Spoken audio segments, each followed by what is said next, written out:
welcome back to the studio. With that match, we say goodbye to Semicolon Drop Table users, the team with one of the funniest names in the tournament, and the DB guys' favorite.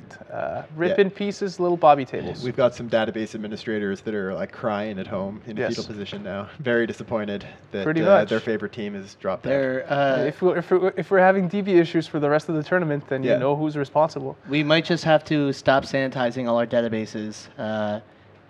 Just in memory of Semicolon Drop Table users. Yes. So match stats are ready. We can get those up on the screen. We can take a little look at this. Kolbaz inside. Devastating. Just completely rolling over Semicolon Drop Table users. Yeah. Yes. The Hungarian wrecking ball. They're the Hungarian wrecking ball being straddled by Miley Cyrus, pretty much. Yeah, the Kolbaz team, this is a very strong team. It's actually probably a team that was built around using, well, actually it might not be. The Tengu, there could have been something downgraded to say a Caracal and then upgrade the rest of the battleships to fleet issues, and then they just moved around it with the bands, or this actually could be their standard setup. One way or another, it is a very strong team. I think we're going to see more of these kind of kiting battleships, Typhoon fleet issues, Typhoons, Navy Ravens, normal Ravens, all very powerful ships in this tournament format, and we've been seeing them used to great effect so far by some of the best teams. So you're going to have to refresh my memory, and I'll sound like a complete noob here. What links does the Tengu have access to? Everything except for armor. Okay, yeah. So perfect for this team. You're going to have those skirmish links to keep you quick and keep you agile, and then just the resist links to help out those burst reps, because a burst, of course, not doing nearly as much logistics as, say, one of the logistics cruisers. Yeah. Yeah, I mean, the setup like this, very similar to what we've seen, actually. We've seen Kolbaz Inside bring it to great success. This is similar to the team they used to beat the Dominic setup from WeHurt, but obviously it also does a great job against Hyperions, surprising nobody. So actually, the Kolbaz Inside team is just the Free Gates Corp. It's not, they're no longer in. Yeah, they're no longer in. They're old. Yes, we refer to them when we're lazy, I guess, as the Hun team, because of the fact that a lot of these pilots were key members of the old Hun Reloaded Alliance team. But the Free Gates Corp, yes, ex-Hun Corp, they're now on their own, and they are now competing as Kolbaz Inside rather than as Hun Reloaded. Yeah. Trust us when we say there are many teams that have tried to shake what alliance they used to be in. It doesn't work for a very long time. But we just wanted to be on the up and up here. We had some people in chat trying to correct us, but we just wanted you to know that we know, but we just like referring to them as Hun Reloaded. They're former Hun Reloaded. Former Hun Reloaded. Let's have that for the rest of the day. But our next matchup is Incursion Shiny Network against Thingy. Like so far into it, Incursion Shiny Network has surprised me immensely and have been doing fantastic, and I now love them. I really like them too. That being said, Thingy is going to be a really, really hard obstacle to overcome. I actually crossed out Thingy as my pick to win this match, and I'm going with the Incursion Shiny Network. I'm going to start my own train. So you're on a optimistic hype train that I'm not on. Yes. Wow. I'm on the but so far, of the commentators at this desk, I am the only commentator to select a winner. Yes. You have managed to match a commentator who isn't watching any of the matches and has just been making guesses ahead of time and is on a plane to San Francisco. So also, here's the thing. Thingy took a match off of Warlords. They did. Which is a big thing. Bringing identical setups. And those were Thingy are practice partners to Warlords. And if Warlords of the Deep are going to get anything out of practicing for a tournament, they need a competent team and a good team practicing against them. So this is a hard match for Incursion Shiny Network. Thingy has been piloting as well as anybody in this tournament. Yes. We've been seeing them making a lot of great choices, doing a lot of the little things very well.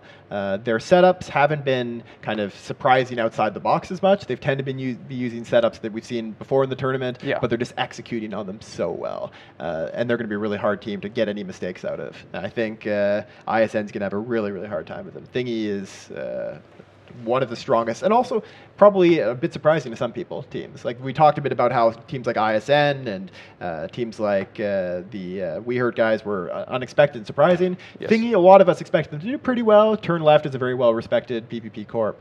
But to do this well, I think it surprised a lot of people. Definitely, and they're doing really, really well.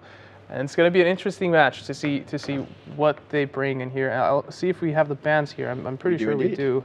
I think ultimately the question you have to ask yourself is, if you're in the live audience here at CCP tomorrow, which team do you want to be cheering for? Do you want to be cheering for Thingy or Incursion Shiny Network?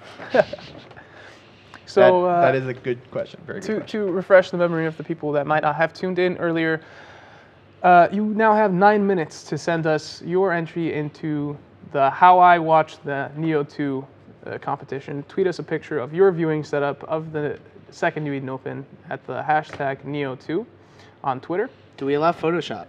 No, it's the real deal. And we can tell from the pixels. What about Microsoft Paint? No. I think we should allow Microsoft Paint. I'm always all for allowing Microsoft Paint. But then there's the second thing, and that is because you were mentioning the live studio audience, we will have the best sign competition tomorrow, where the winner of the best sign that comes up here and cheers for their team with a cool sign, we're going to hand them a collector's edition. So if you guys want to, for instance, we're also counting like alternative versions of sign. It doesn't have to be a piece of paper. Yes. If you wanted to bring like a plasma screen TV and Yes. it plays a video, or for instance, you and your friends could all paint your chests. Yes. It's quite comfortably warm inside the CCP headquarters here, not so much outside. But we're up for all sorts of fan favoritism. I will say we don't appreciate like full nude body paint. That would be, I do. That would be. What are you talking about? We don't want that here. Unfortunately, I thought that was like an Icelandic tradition. No, that's unsanitary. We're having them sit on the We have chairs showers downstairs. We can just make them shower beforehand. All right, we're getting a little off bit off topic here. We So, do have the bans yes. for the next match. So we have now ISN versus Thingy. The bans ISN has banned EOS and Sleipnir. Thingy banning Dominic's Ishtar. Dominic's Ishtar and Sleipnir all very common bans. EOS not as much, but actually EOS I think really should be banned more than it has been. It's a very, very strong tournament ship. Yes. It's one of the command ships that's not very vulnerable to electronic warfare, and that is a huge advantage. And I think it would be not surprising to see Thingy wanting to bring that kind of double EOS and then Ishtars or Vexers that we've seen from a couple teams. They brought that version themselves with Vexer or with Ishtars, and it's very smart of ISN to ban it out. Definitely, and I totally forgot what I was going to say there. That's my bad. Yeah, So we should talk about trains more, or naked people. Yeah, we definitely can. But The Dominics and Ishtar bans, obviously like very common setups, but what that could suggest is that we've got a team that relies very heavily on keeping some cruisers alive. So if you have a team that is using, say, Caracals, relying heavily on logistics, especially Tech 1 logistics cruisers. I'm betting on Typhoon Fleet issues from Incursion Shiny Network and Damnations from Thingy. You think, going to go with the Damnation setup similar to what they won against Hydra with, or against Warlords. Yeah, I mean, that's very possible. I have a feeling that isn't one of their top setups. They probably wanted to show that like earlier. They didn't really care about saving it until later. However, Thingy in this match, they might not bring out their best stuff. They might be saving their best stuff until after the break. That is a really dangerous game to play, though. They will almost certainly, if they want to go all the way, have to fight Warlords again. And I don't think you show your best before you're playing against Warlords. Yeah. But I mean, that's like I said, it's a really dangerous game to play. Incursion Shiny Network have come in here and they've shown that they can kind of. They can hang with the big boys. Yeah, they're they can hang with the big boys. They're one of the strongest teams. Are they the real deal? Fight the big guys. ISN are the real deal. Of course, I'm much more liberal with my real deals than some people on staff here. But yes, I do believe ISN are one of the realest deals. If you bring a Class B setup against them, you could be in for a shot and be out of the tournament. If you bring a Class A setup against them, like many people have been knocked out with their brought their Class A and got knocked out by them. But I do think, like, if you're Thingy, you have to be seen. So you've got this match, and then assuming you win, you're going up against Kobaz inside, and then either We Heard or Warlords, and then the other one of those two. You need to save some stuff for that. You need to be able to surprise these teams, because you'll never win against those three teams without being able to surprise them. That is.